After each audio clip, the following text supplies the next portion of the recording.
The first ingredient is coffee. We work with a great UK roaster called Has Been. They were very much a pioneer in specialty coffee roasting in the UK.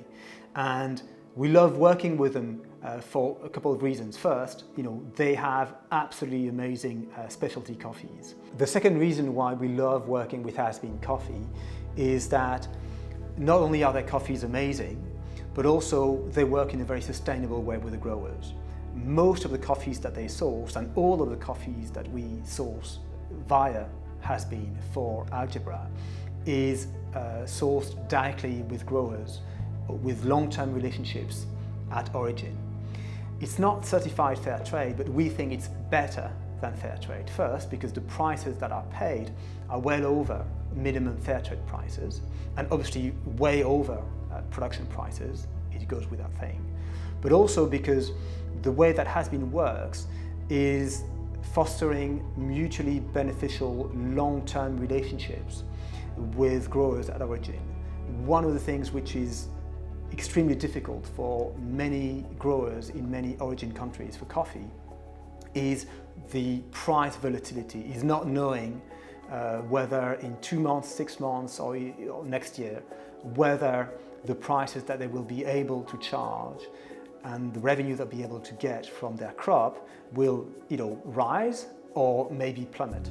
And this is a huge problem. So the way that Has Been works is working over the medium and the long term, making sure that they keep access to amazing coffees, and in doing so that they pay more than a fair price for the coffee that they source at origin. We don't always use the same coffee to make Algebra. Our recipe, our blend of coffees is going to evolve throughout the year. And the idea is that obviously coffee is a crop and it's not always ripe and ready for harvesting everywhere at the same time. And we want to use the freshest possible coffee that we can get, which means that depending on the year, or depending on the time in the year, depending on the season, the coffee that we'll use in our blend is going to evolve. So our very last batch that we bottled last August was based on coffees from Brazil and Colombia, but the batch that we bottled before was based on coffees from Malawi and from Central American coffees, including Honduras.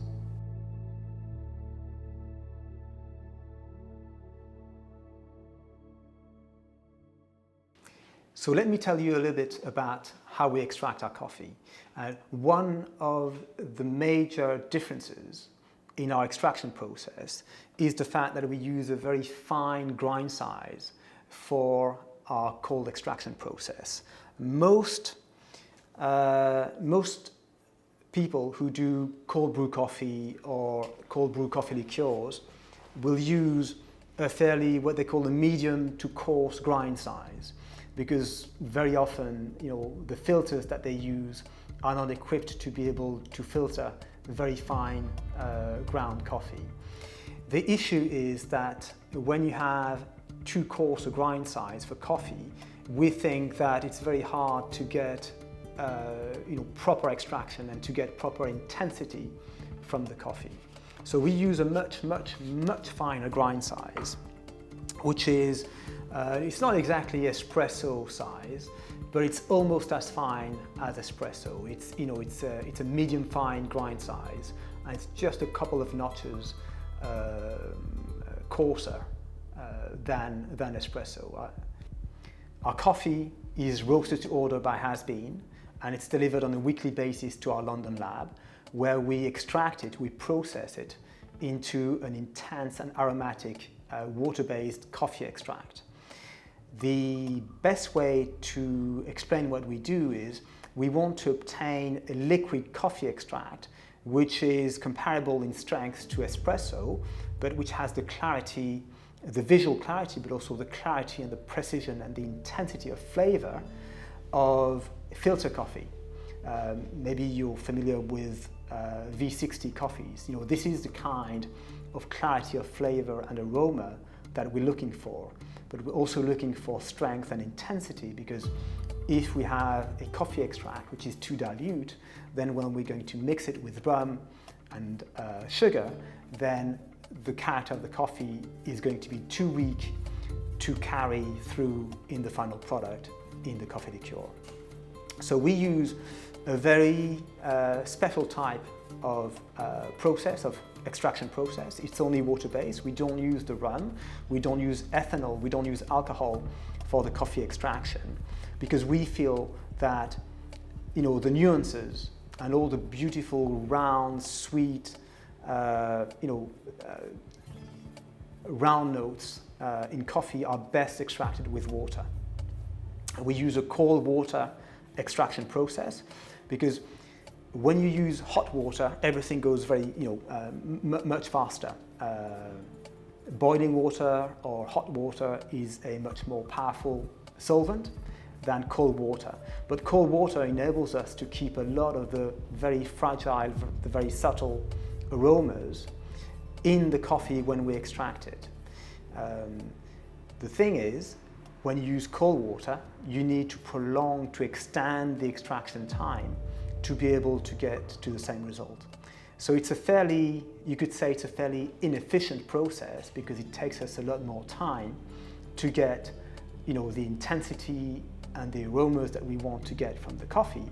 However, it's a much more precise, subtle, and we think effective way to extract the coffee, because first, the solvent being cold water means that a lot of the subtle volatile aromas that we extract from the coffee are not volatilized. They don't evaporate in the brewing process, so they stay in solution, they stay in the coffee extract. The second thing is that when we slow down the extraction by using cold water, then we're able to control in a much more precise way the evolution of the aromatic compounds that we get in the extract that we collect, which means that we're able to reach a high concentration extract without going into what we call over-extraction. Over-extraction is fairly easy to understand. If you've ever, if you brew coffee at home and you grind too fine, or you use too hot water, or you let things steep for too long, then your coffee, the coffee that you're brewing, is going to be over-extracted, and you start to get flavors which are overly bitter, which are harsh, which are extremely dry, which may be reminiscent of earthy, wet leaves, not very pleasant notes. And the best way to avoid that is obviously not to over-extract. But the tricky thing is that when you extract coffee, a lot of you could say the holy grail, at least our holy grail, what we aim to extract in our coffee is a lot of the round, sweet, toffee-like flavors. And those flavors are hard to extract. So you need to exert enough, you could say, extraction pressure to get those flavors. And you need to stop just before you go into over-extraction. And the trick is, all of those beautiful flavors, the sweet, round, fruity, especially all the toffee and caramel notes that we get from our coffee extraction, they tend to be collected right before, at the limits, right before you go into over-extraction. So you need to have a very gentle hand, and you need to be very precise to be able to get those beautiful flavors and stop right at the moment when you go into over-extraction, when you get into this bitter, harsh, earthy, not very pleasant notes. And this is what slow, cold, what we call fractional extraction allows us to do with algebra.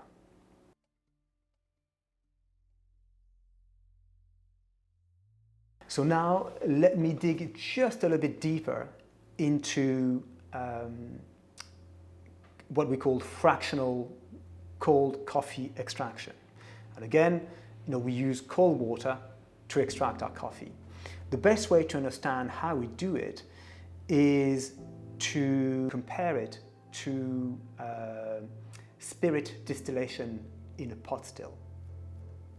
when you distill spirits in a pot still in a batch process, throughout the distillation run, what you'll have is the strength of the spirits, the distillate that you're going to collect, is going to fall gradually all the way throughout the run. And as the spirit strength falls, the chemical composition of the distillate also, or the spirit, also changes. And this, when you distill very slowly, enables the distiller to be able to select which part of the spirit they want to keep. So typically what they do is they will cut the first part of the distillation, called the heads, and they will remove also, they will cut the last part of the distillation, called the tails. This often has high solvent notes, not very pleasant, and this will have dirty, not very pleasant, impure notes. And they will be able to select and keep the heart. When we do our cold fractional extraction, we have almost the same process. So instead of measuring the alcoholic strength, again, there's no alcohol involved, it's only water and coffee, but what we will measure is the percentage concentration of dissolved coffee solid in the extract. And the way it looks is almost the same curve. It will start very high, and gradually through the cold fractional extraction process, it will gradually decrease. Something like this.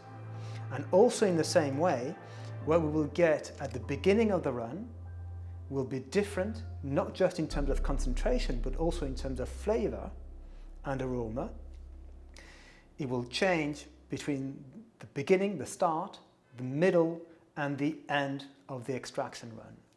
And here in the beginning, what we'll have is we'll have a coffee extract, which is very intense, almost saturated in coffee solids, and also that's a very interesting fraction that we will keep, because that's where a lot of the beautiful natural acidity in the coffee is going to come through. And this is very, very interesting, especially with medium or light roasted coffees, to have a lot of the natural fruitiness from the coffees coming through. And towards the end of the extraction process, that's where things can get a bit tricky, because at some stage we will go into what we call here over extraction. And when we go into over extraction, it means that we've extracted all the goodness, all the pleasant notes from the coffee, and we're left with a lot of the earthy, bitter, leafy, harsh notes that we don't want in our extract.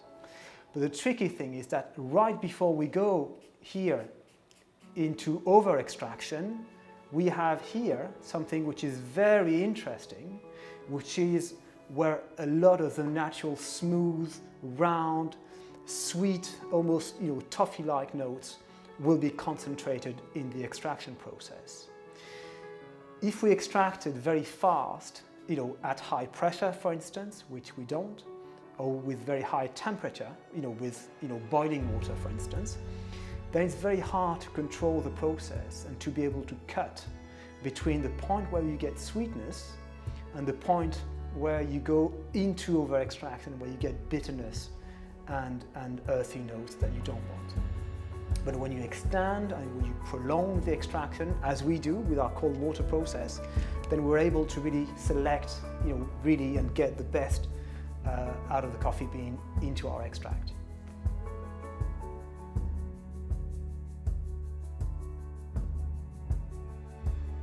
So the last thing about our coffee extraction process is the clarity that we manage to get in our coffee liqueur and in our coffee extract. And we think that it's very important, because we think that the visual appeal and the visual clarity of the product is a key component in the enjoyment that you will have in, for instance, the Manhattan or a Negroni, simple stirred cocktail that you will get, that you can make with this coffee liqueur. We don't want to have a sediment in the bottle. We don't want the liquid to be hazy or turbid when you look at it. And we don't want the cocktails to be hazy in the glass. And it's not easy to do, but with enough attention to detail, we can actually remove a lot of the sediment, a lot of the impurities, which actually make the coffee extract over time, which make it turbid, which make it hazy. And it's not very sexy, but that's what it is. It's mostly what we called, technically it's coffee fat, it's coffee lipids, okay?